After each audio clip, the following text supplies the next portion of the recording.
My goodness gracious, everybody. How's it going? It's Tuesday. It's Tuesday, February 7th, and I am tired. I'm on the East Coast. I actually went to the eye doctor today. And even though we like to talk about sports sometimes, it's days like today that make me upset that I haven't worked more on the human genome and human SPRAP and human application.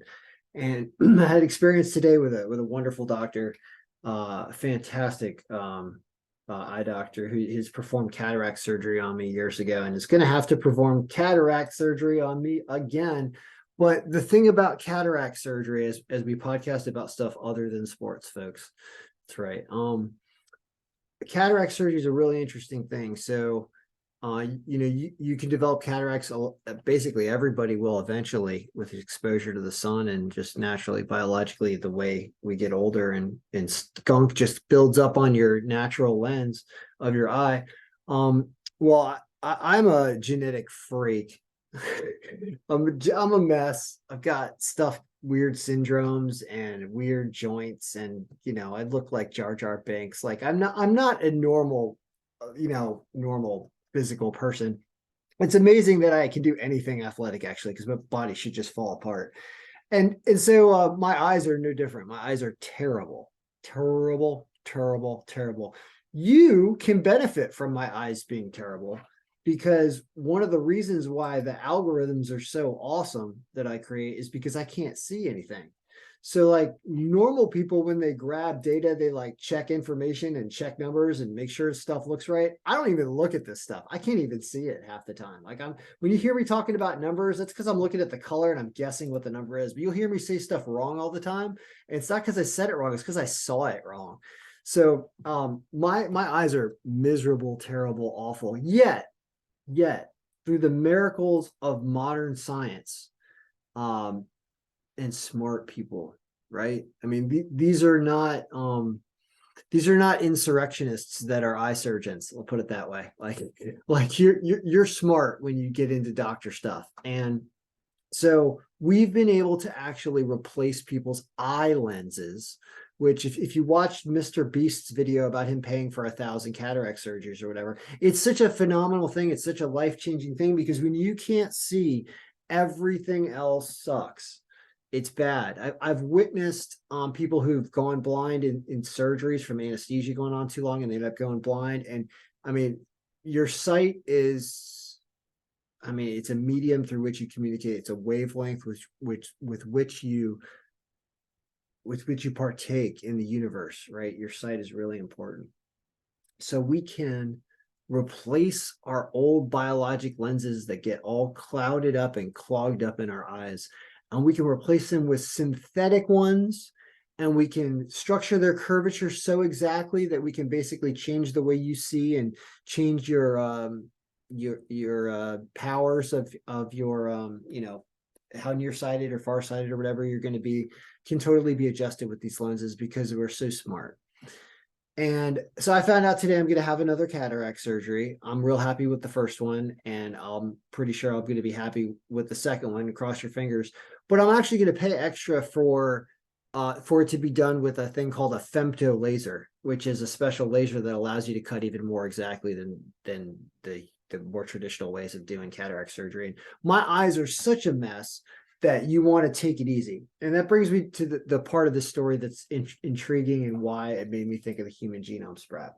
So, we all have chromosomes in the middle of our cells, in the nucleus of the cell, that are separating all the time. And they're huge strings of DNA. I mean, you're talking about, the estimate is like 3.2 billion base pairs of DNA in one set, I believe, all of the chromosomes. So it reminded me of the chromosomes today, because I was thinking about how my genes are so screwed up. Like my eyes are so screwed up, they tear weird. They have crazy pressures. Like I should be blind by now. I've had pressures in my eyes above the 30s for decades, essentially, and I haven't seen the symptoms of glaucoma yet, which is awesome. But who knows how long that's going to last, because you can have high pressures in your eyes, you end up going blind, and it's something I'm sort of preparing for, but also trying to live with and try and to prevent. And so as I was in the office today, they were looking at my eye that has the cataract in it. And that eye, my right eye, not only has cataract now, which makes me see like 2,300, 2,400, like terrible, like minus 15 or something. I'm sure minus 12 at least. I was probably seeing in that eye. But that eye also had retinal tearing in the back. Okay, where like the back of your eye. I don't know why we're looking at this is not an eye, this is an atom, but we'll talk about this as if it's the eye. It's kind of funny because you've got the macula or whatever in the middle. Anyway, the point is, this pretend this is the eye here.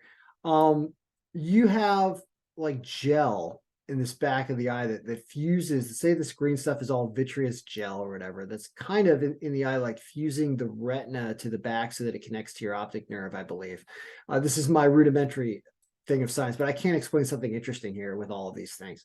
So in my eye, I tore the parts of it, peeled off, and I got really weird genes and really bad eyes. Okay. Luckily, my son does not have this. I was always afraid I was going to pass on this. He's got great eyesight, and we haven't seen any symptoms of floaters and stuff in his eyes like me and my sister have, right? My sister have just terrible eyes. It's amazing. Like when I go into the eye doctor, it's me and it's a bunch of people in their 70s and 80s. It's so rare. I was talking to the physician's assistant today, and she was younger than me, and she was and I was looking at her, I go, oh, yeah, it's nice to see somebody that's under 70 years old in here, right? She's like, actually, this morning we had a girl that was like 14 that had a hypertension problem, was causing big issues, right? And that's super rare though. Super rare. Like for them, she's like, oh yeah, we actually did have a 14-year-old today. Like, yeah, this is a week where a 14-year-old came in. Well, I'm in my 40s and I'm like 4 surgeries in on both eyes now, right? So we'll talk about something though, because why it's so interesting, what got me thinking about this file and thinking about chromosomes. Okay. So I'm such a freak. My eyes are so screwed up that when the doctor looked into my eye, and he saw, okay, not vitreous, which is this green stuff on the back peeling off, but he saw something that he called the snake. All right. And what he saw was basically this orange thing. And it is like, I mean, we can move it around. It's going to change circular shapes too. And he noticed a dot like here. Okay, I gotta send him this video because he's gonna love my representation of what he saw, because I'm showing you what I see. So he saw this dot on the end of a snake. Okay, so imagine you look into someone's eye and you see this, right?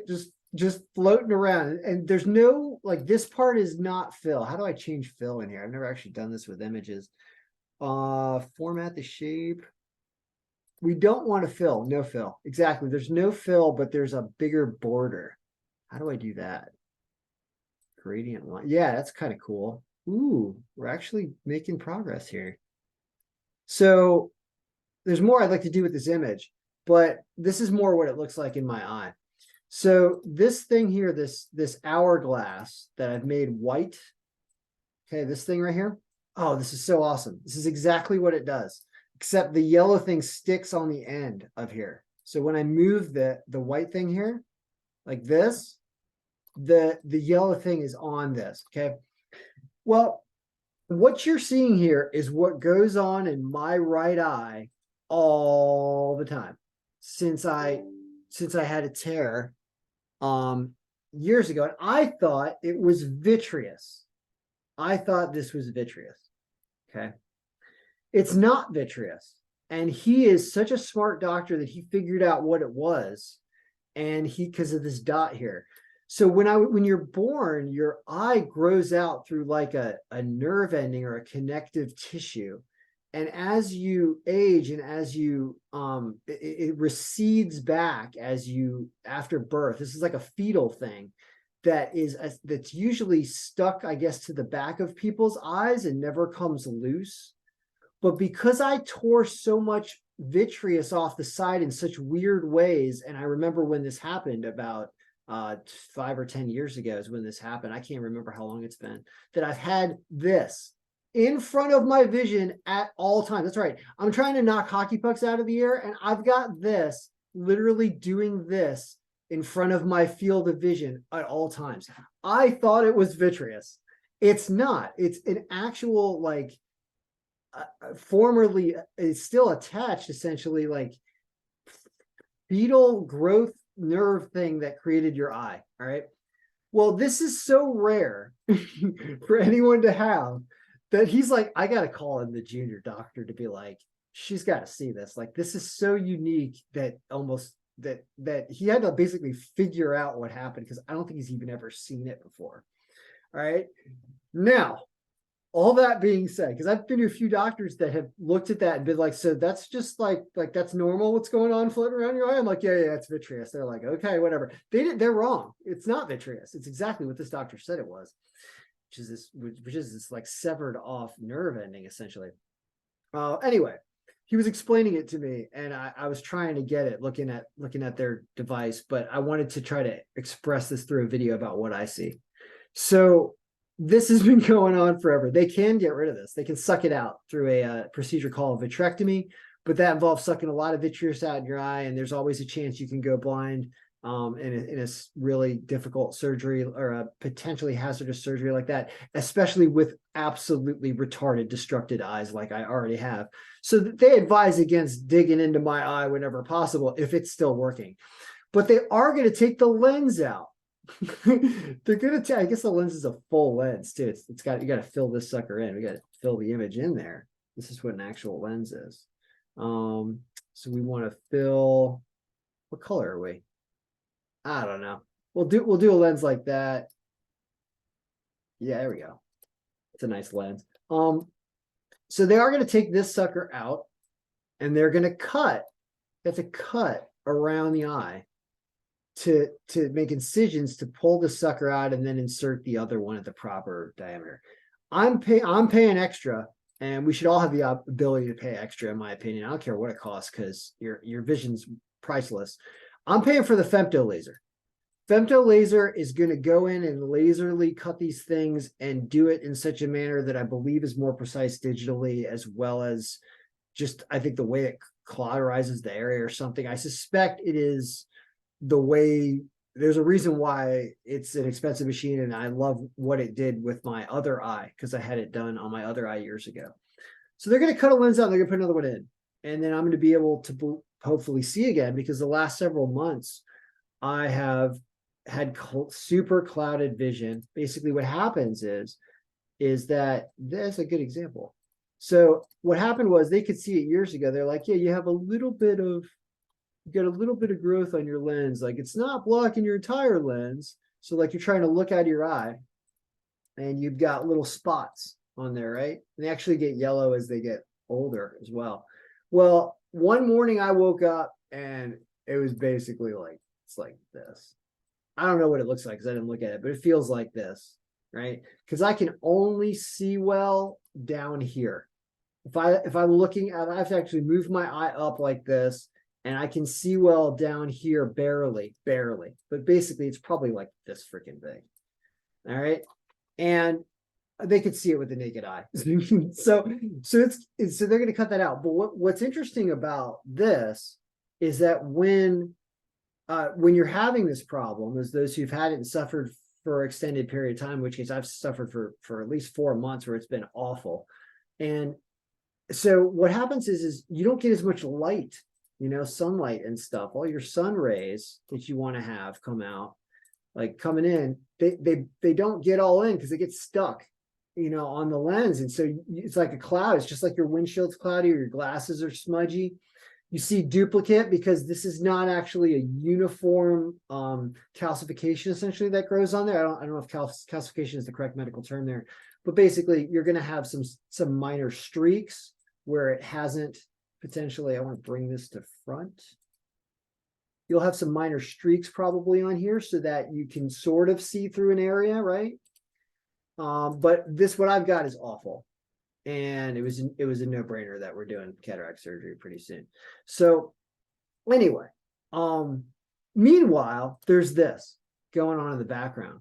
And I was like, can we get rid of this? But no, we can't. We're going to leave that. And I'm okay with that. This thing has made me a better person. I'll tell you what, when I first tore this, okay, like 7 or 8 years ago, this wasn't here. You know, it was normal. I could see, right? Then this thing was there.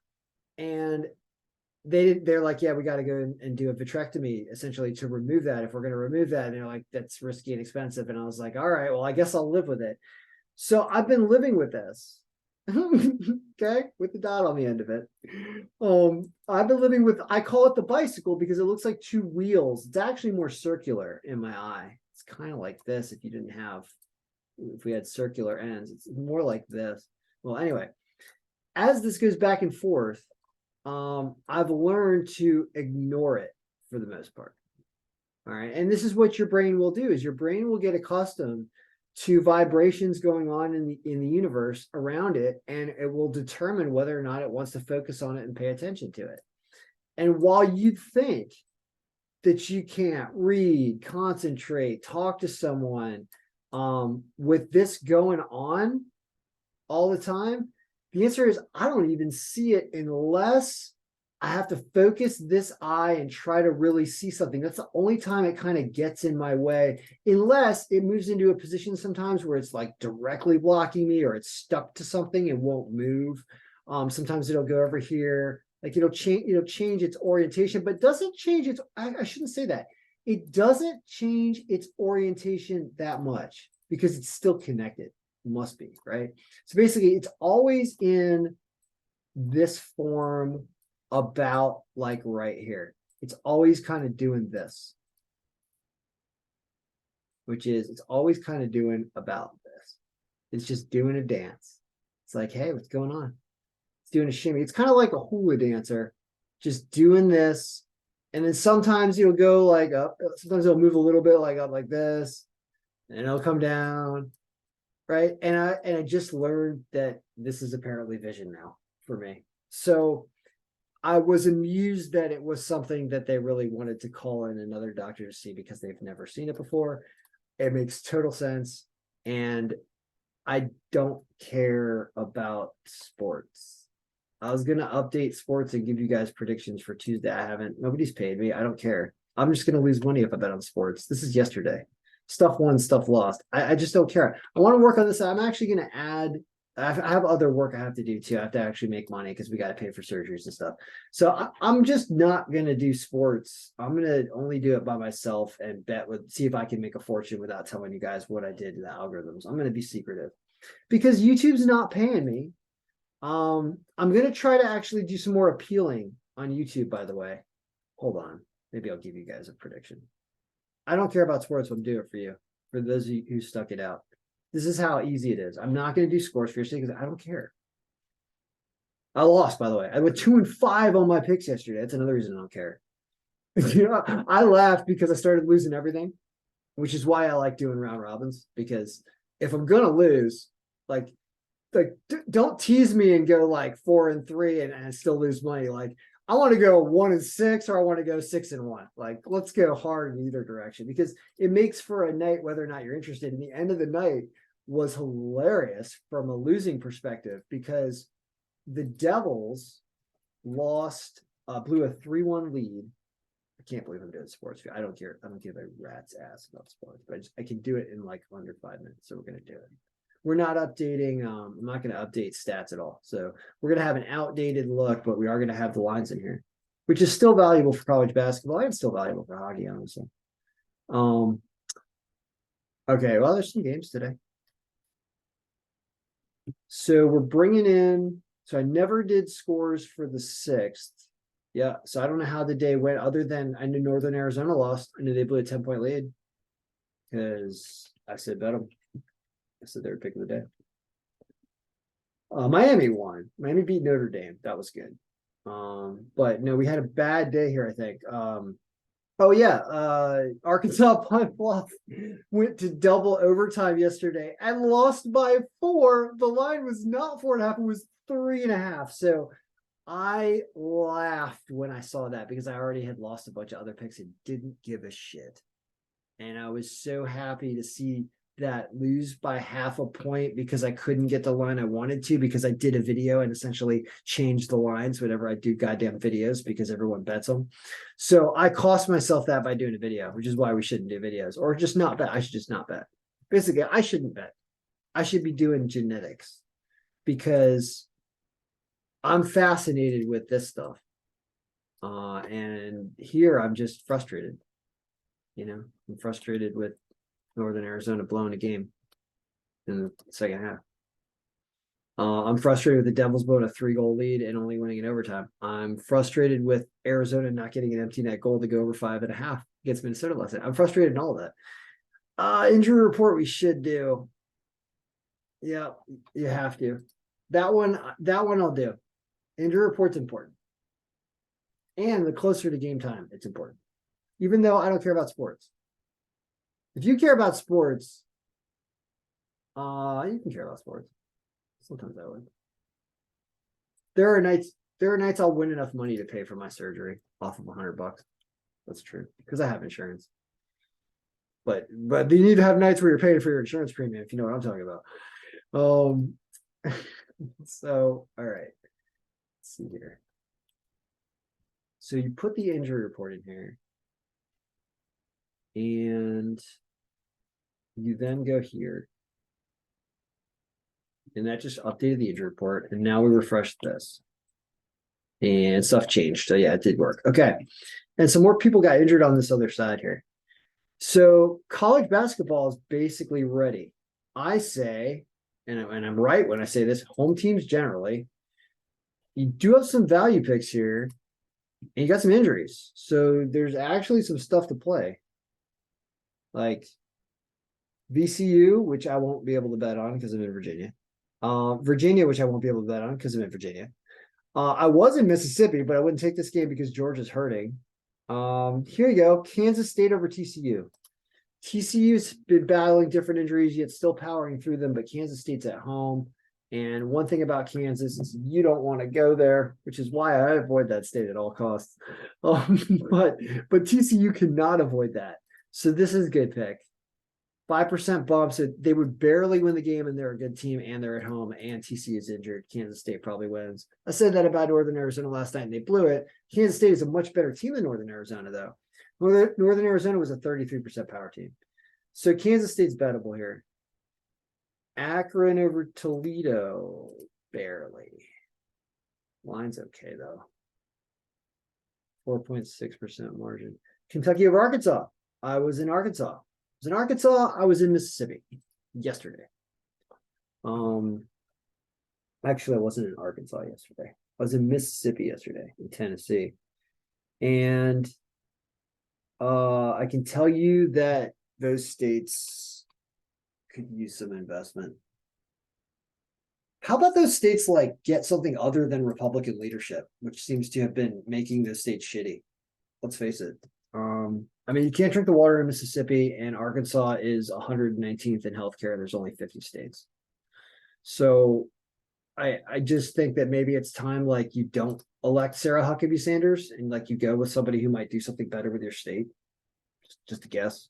Yeah, I know we went political here, but I was just there and I was like, man, these states are shitty. Like you can't drink the water. Like, what kind of America is that? I would blame your Republican leaders for you not being able to drink the water, is what I would do. I think that's absurd. And I think if those were run by Democrats, you'd have water you could drink in those states. That's just my opinion. Because I think the Republican Party is owned by foreign mob money, and that's why they don't do what the people want. If you pay attention to politics and what's going on. Trump does take money from the Russians and the Saudis, and so he does what they want. And that means that you can't drink your water in Mississippi and Arkansas, I guess. Sorry, had to go political there hard. Anyway, you can bet Kentucky a better state, a state that has turned the corner a little bit. If they get rid of Mitch McConnell, it'll be even better. Georgia, no injured. Kansas State and Kentucky. Bad lines, but they probably both win. Potentially Akron. Also not a bad team. and they're at home. So, could be a weird Ohio day. You could also do Miami of Ohio, which is sitting up here at only -150. The seventh, but they're not as good of a team. See that?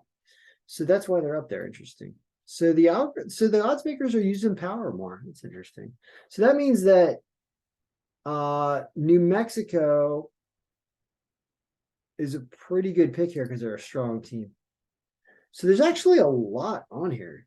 I was glossing too fast. I'm surprised I can see. My eyes are still dilated. So it's amazing. I'm staring at a screen that is, like 2 feet, 2.5 feet wide. Like I'm staring at an enormous screen and I am inches from it, which is why I can see this with my glasses on. With my eye with the cataract, I can't even see it. I have to be so close that it's basically impossible. It's really tough. All right, so that was college basketball, which is actually New Mexico, Miami. I can't play these Virginia games unless I get in the car and drive to Maryland, and that's fucking retarded. Let's face it, that's fucking retarded. Like, you have a gambling problem if you have to like leave the state you're in and go bet on the team. Like, that's insane. But that's what I would have to do. Can't do that on FanDuel, which I like. I actually think that I shouldn't be able to go bet a game I would watch because you could impact the game. Like, you could be a criminal and like bring laser pointers and stuff. Like, there's nutty things you could do. Like, I wonder what would happen there. Like, wonder if I don't want to forecast this because I have a way of making things happen, but this happened in the past at football games. So what happens if somebody, has got a big flashlight or a laser or something, and at a point in the game, like there's a big free throw or something, and they point it at the player and it really blinds them right as they're taking the shot? Like, do they get a do-over? Like, does the person get arrested? Like, there could be bets on stuff and you could actually do that. So I kind of like the fact that you can't bet when you're in the state. I like that rule. So I have to leave those two off because I can't bet them, but I'll probably bet my $100 today because we only live once and Lord knows how long I'm going to be able to see. So New Mexico and Miami of Ohio, because they're up here. Oh, there's a reason not to take Miami on like 33% team, but we'll just go for it. Those two, Kansas State, Akron, Kentucky, but you don't do Texas A&M. Why? Because there's such a low margin and they're injured. Stay away from it. And they're -155. So these are home teams. Which ones were value picks? Yeah, value picks were up there. So the best line value is Georgia, but they're injured. So that's why I stayed away here. Is there's too many injuries in this game to know what's going to happen. Other than Mississippi will not be able to drink their water when they get home. Akron. No, it's this one. It's Miami, Ohio, because they're only at 33%. It's interesting stuff that pops up over here when you look at this line value. So, and yeah, VCU. If you can bet VCU, although Dayton's pretty good, but they're I wouldn't trust Dayton's injuries. They've been showing this injury for a while. But that don't ever trust me. All right, I want to be done talking about college basketball. I think we're doing these 5. If I get this in before video's over. So there's 5 college basketball teams that I'm saying to play, and the value pick wise has all of this except it doesn't have Kentucky, but you do that because the injuries on Arkansas and the injuries on TCU. All right, whatever. Those 5. There's hockey. Sorry, let's want to go to something else. There's also hockey, and I'm not going to update scores. I think I could off the top of my head. Yeah, it was like 1-7. It was 2-1, I believe, Flyers. This was 4-5, I think, that the Devils came back to win in overtime after blowing a 4-1 lead, so they didn't cover. That's why I lost. Calgary loses 3-4 or 4-5, something like that. I think that's what it was. I think it was 5-4. What happened in this game? This was 2-3, right? Yeah, it went to overtime maybe or close. And Minnesota loses to Arizona and they don't go over 5.5. So I think I got all those scores right off the top of my head. Now we're gonna grab odds for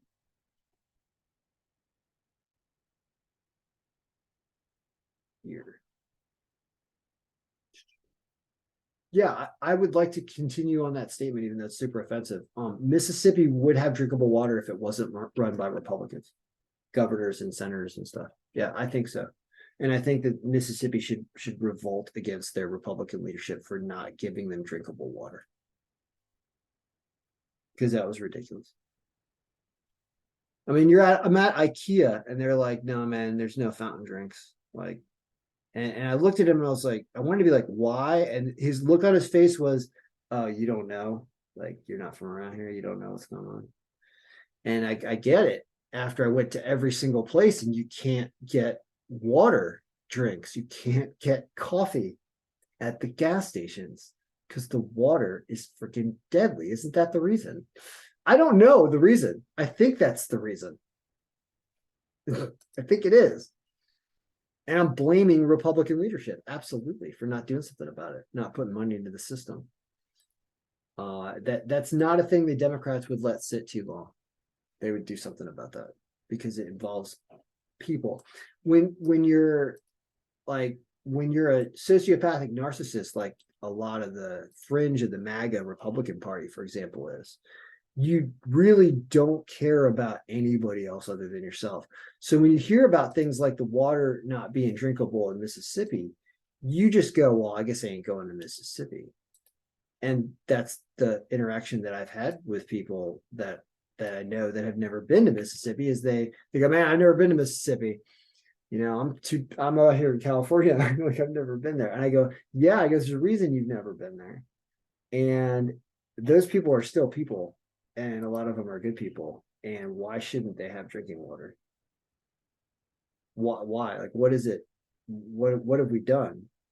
You know, to the environment to make it that inhospitable? And what are we going to do about it?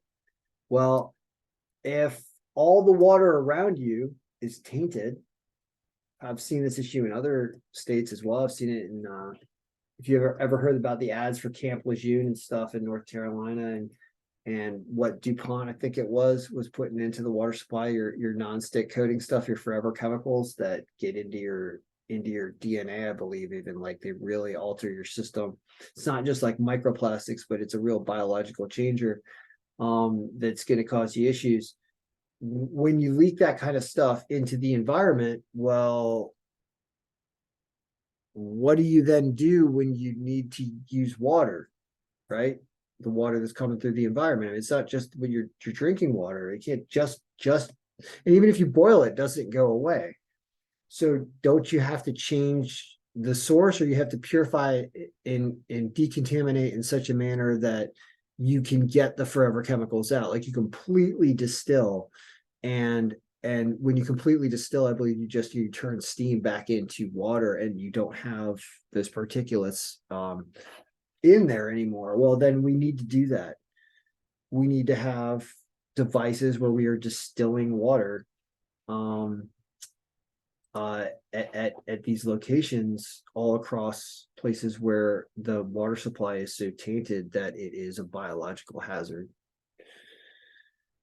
And maybe that's what they're doing, which is why I can't get coffee, is they just don't have enough of them. So they just don't, anything that was connected to the tap is a disaster. So they're purifying everything that they use. I know I'm going on a jag here, but this is so important. Like, it's the basis for how we operate. When you're sick and you're fighting off toxicity all the time, it's different than when you're not. And so that's why the environment matters. And you can't have sociopathic narcissists in charge of the environment, because they'll just simply move away from whatever super fun site they think they found. They're just going to move away from it and assume that's going to go away. And you can't live like that.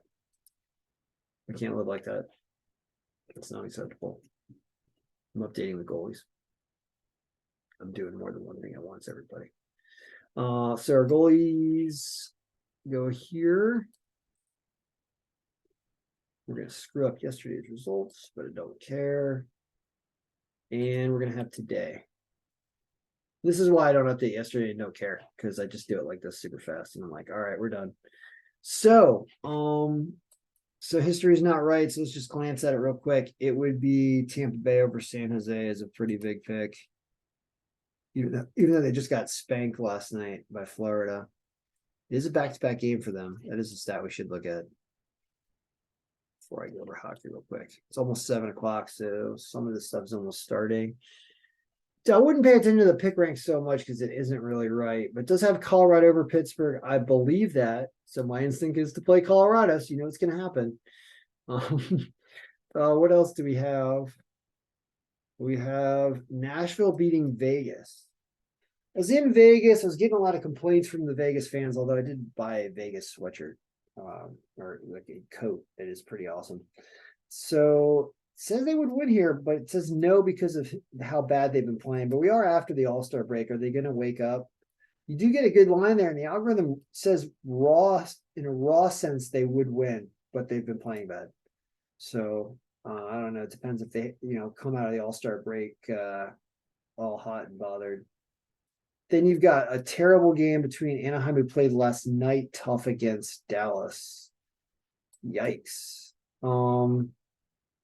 That's a tough game to pick. You've got Seattle barely over the Islanders, but the algorithm says the Islanders are better more recently, and they did win last night. They have back-to-back game. So this is one where it disagrees with itself, but it actually does say Seattle kind of pretty consistently. And the back-to-back game thing really puts that, I think, in favor of Seattle. You have Edmonton over Detroit. Detroit's been playing better. My history is wrong. Don't pay attention to this. Let's not pay attention to this. Hide this. It's not right. We need to look at just these other things. You need to look at these powers, these scores, and whether or not they played a game back to back. The Islanders back-to-back game probably puts us over the top for Seattle, because otherwise Seattle would win anyway. The goaltending matchup is even, but supposedly it's a close game that Seattle can win.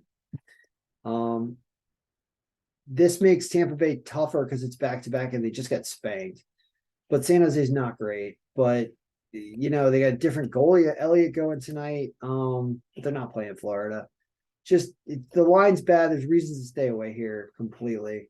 And the plus 205 is a possibility because that's such a great line, actually. But I'll stay away from that. But Colorado's supposed to win.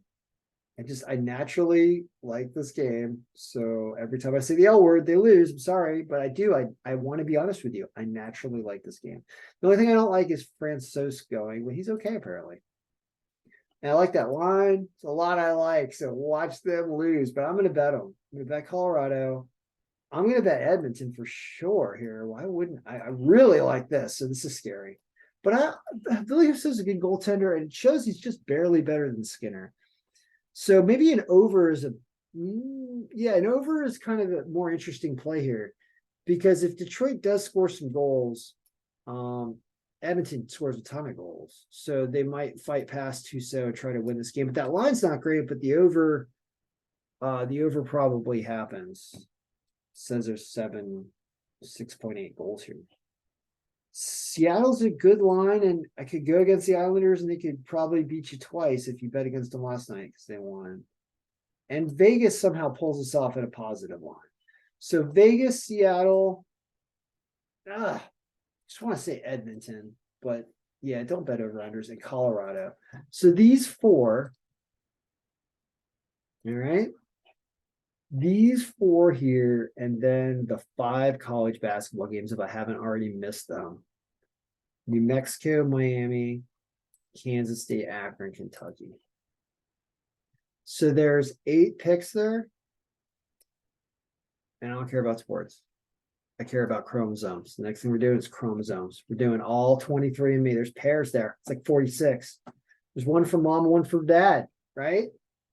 And luckily, my kid has not gotten this part that I'm aware of right now. He definitely doesn't have, his bicycle snake is still stuck, and so is yours, stuck in the back of your eye and not in your visual field. It's aligned properly and still stuck behind its wall or whatever back here and not blocking your view wherever this thing came from. But that's a long, long video about a whole lot of things other than sports, because this, while there's an audience for this, it's clear. I mean, you guys made me a pseudo YouTube celebrity with sports algorithms. It's those of you that followed it and paid for it and watch the videos that got me to the watch hours that make me the unpaid YouTube celebrity that I am today. So I still want to give you something because I know we're all going to watch games and we're all going to want to do something else because this is kind of boring. Like going through all the chromosomes is probably going to be kind of boring. It's actually going to be really interesting what they're all supposedly do. Can't wait. I've already started on this in a different file, but I want to add all the chromosomes. I did this and then I lost that file. So we're gonna do chromosomes like that. That is what I'm gonna work on. And my videos are going to be all over the place because it doesn't matter. I can't monetize them anyway. So I may as well just do what I want to do for the benefit of the community. So we're gonna go and we're gonna go through all 23 of these guys. They have names, they have regions. We're gonna open them up. There's more chromosomes for different animals. We are going to figure out why my eyes are a mess. Yep, we are. So good luck, everyone. May all your picks be winning. I'm going to be betting $100 on those 8 things to see if I can win the down payment for my cataract surgery. I think it's an extra like few grand for me to get the femto laser to do that specially instead of the old way of doing the cataract surgery. So I basically want one of these nights want to win enough to pay for that extra special, robotic device to do my surgery. So that is kind of motivating me to go over the sports algorithms because this is good information. And while it doesn't win every night, like it didn't win last night going 2-5, a lot of horrible things had to happen to lose last night. Like the Devils, like I said, had to blow a 4-1 lead. This game just couldn't get the goals, but don't bet over unders.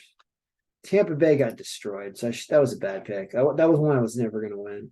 But the Rangers did win. Rangers came back and won after falling behind even in the third period. But it was college basketball that essentially ruined me. It was Northern Arizona that did it. And I mean, they were here. They had a 10-point lead with like 10 minutes to go in the fourth quarter, and I thought it was over. And then Idaho State just went on like a 12-0 run, and they never recovered, and they lose the game by 5. It was 70-75, I think, was the final. And so this is the projected score was 72-70. They end up losing 70-75. So at some point along the way, their defense just gave up. And I don't know. That's very abnormal for college basketball and home teams. Like, you usually don't see home teams blowing 10-point leads in the second half. That's not something that normally happens. So bummer. And then of course, Arkansas Pine Bluff only losing by 4 when I have them plus 3.5 in double overtime. That game and that result, I'm so glad I lost almost all my other games before that happened. That result is just, if you want to frame my betting life, that is exactly my betting life. I should have won and I didn't because I made a video. I ruined my own line by a point by making a video and having them be the only underdog out there. And had I not ever done a video and got them a plus 4.5, I actually would have won. So that's kind of why I don't want to do sports anymore, because I'm shooting myself in the foot. And I've had people tell me this. They're like, dude, why are you sharing all this? Like, why are you giving away all the secrets? And I'm like, because I actually don't care. And I just want to prove that I can do it and move on and do something else. So that involves me moving on and doing something else. So let's work on some chromosome names. And their sequences and how long they are, because there are a certain number of bases in nucleotides long. I know from looking at them. And of course, everyone's chromosomes are going to be different. And one of the ways that we track DNA and people, stuff like that, is by types and areas of their chromosomes that are filled in. And I know we've mapped a lot of the chromosomes, but we don't know everything. No way. There's no way we know everything. No way. No way.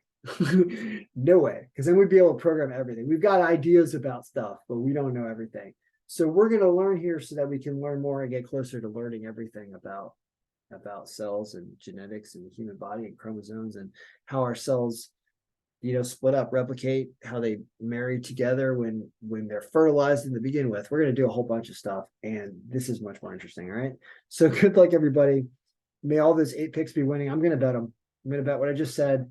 And one of these nights, I'm actually going to win enough to get the proper thing. I'm paying for it anyway. If I don't win money, I don't care if I lose for the next 6 months. I'm still paying for the femto laser.